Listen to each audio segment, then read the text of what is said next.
We are literally almost there if you're watching it in the reverse order.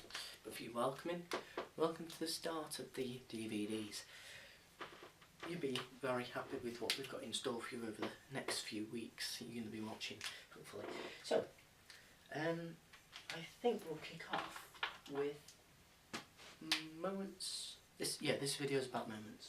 So, moments. What is a moment? Moment is the force times distance. Now the distance has got to be perpendicular.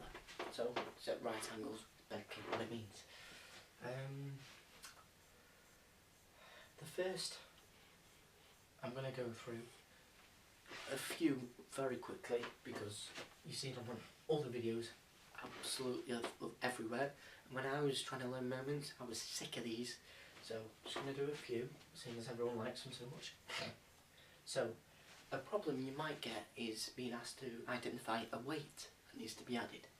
As we know, for an object to be in equilibrium, the sum of the anti-clockwise moments equal the sum of the clockwise moments. So clockwise moments go that way round, anti-clockwise go that way. So we've got a force here, say 6 newtons, 2 meters,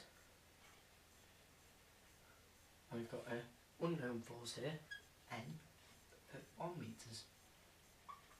So 6 times 2 equals 12 newton meters, which is the force of that one, equals 12 newton meters equals 1 meter times N, and 12 newton meters over 1 meter equals 12 newtons.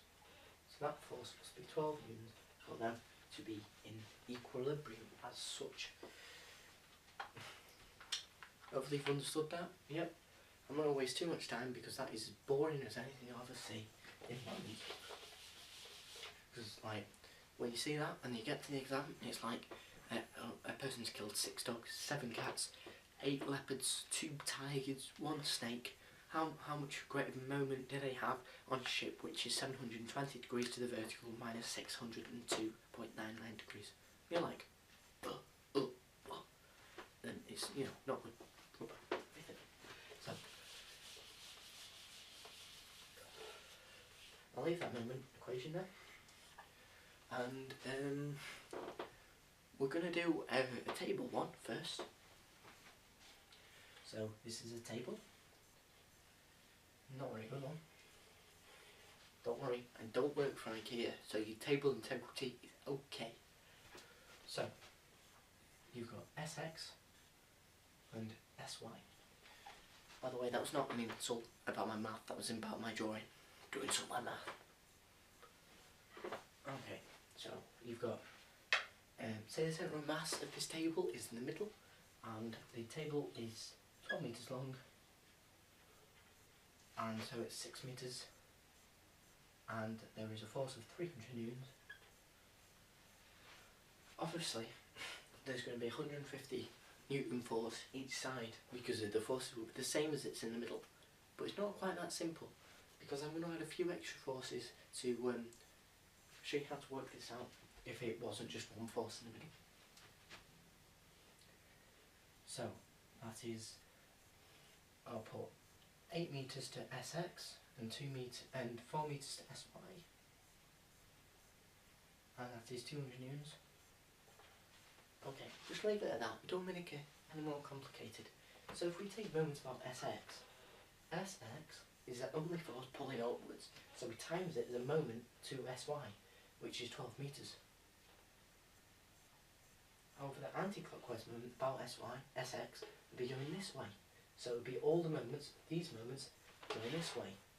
So that equals 200 to SX, because that's a moment it's doing, pulling it that way, times 8 plus 300 newtons times 6. This is an extra weight here, and that is the centre of mass of the ruler, or what you want to call it. So SX times 12 equals 1,600 newton metre plus 1,800 newtons. So Sx times 12, because it's 12 metres across, equals 1,600 plus 1,800.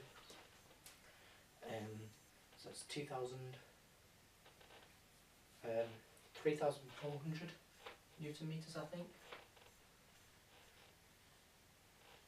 And Sx is 3,400 over 12. And you can do that the other way for the other force. If you have any trouble with that, again, don't hesitate to send me an email or comment.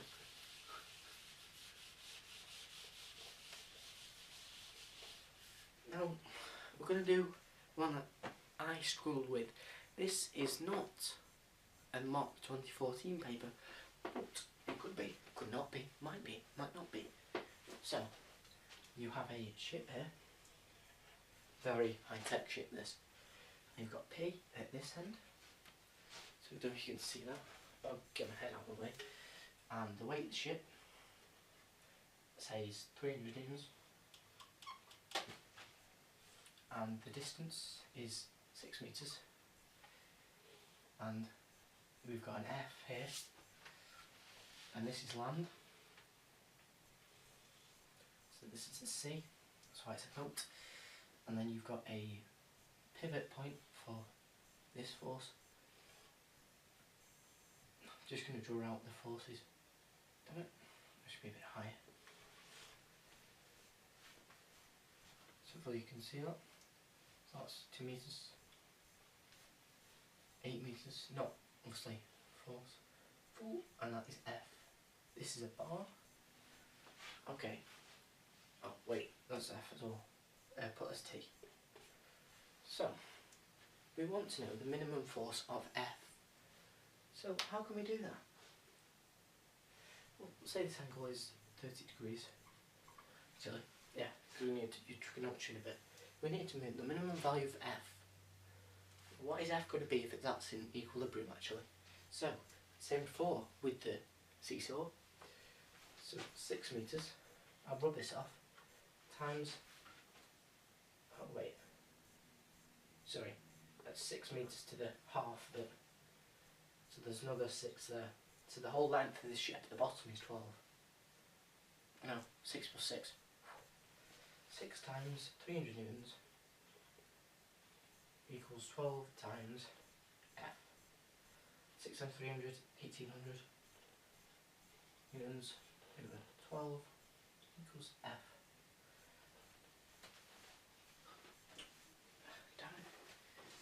Okay, I'll do this like, I take a calculator called an iPhone. So we do this, 1800 over 12, and I get F to be 150 newtons. Can you see that? The pen's starting to go there a little bit. Yeah, F is 150 newtons by the way. Couldn't see that.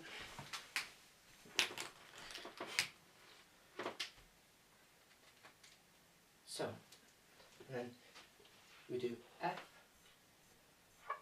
times cos, wait, so we've got F, that F is 150 newtons, and we need to convert it into the right angle for D is perpendicular. So F times, so we've got the hypotenuse and we've got the adjacent, so that is cos, so F times, so F is 150 times cos 30, which is the same as times it by half, so that's 75 newtons. So that is our resolved force of 75 newtons.